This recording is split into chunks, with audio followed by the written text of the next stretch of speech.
খুব কষ্ট করে অ্যান্টিকিউবারটা লাগানো হয়েছে। তো অ্যান্টিকিউবার লাগানোর আগে গাভীর কাছে যাওয়া যাচ্ছিল না, আর এখন দাদা নিজেই দেখেন হাত দিয়ে উলানে ধরতেছে, গাভীর লাফালাফি টোটালি বন্ধ হয়ে গেছে।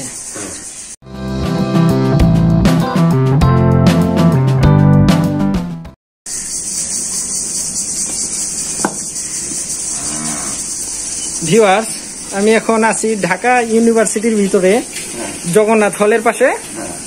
তো একটি গাভী এখানে খুবই মারাত্মক ডিস্টার্ব করতো। তো গাভীটি দিয়ে আপনার দুধ দোয়াইতে পারতেছিল না। তারপর আজকে দুপুরে আমাদের কাছে অ্যান্টিকিউবারটি অর্ডার করার পরে আমি সরাসরি নিয়ে আসি ঢাকার টিএসসিতে, ঢাকা ইউনিভার্সিটির ভিতরে জগন্নাথ হলের কাছে। তো দাদা খুব কষ্ট করে অ্যান্টিকিউবারটা লাগানো হয়েছে।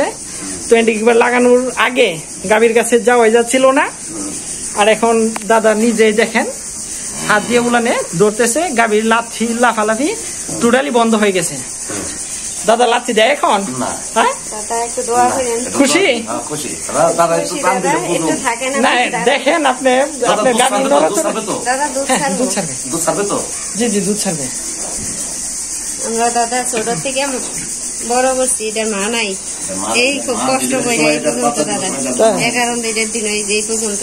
যাই হোক, আর সমস্যা হবে না, আর কিছুদিন ব্যবহার করলে এটা অটোমেটিক ঠিক হয়ে যাবে, আর এত ইয়ে করবে না।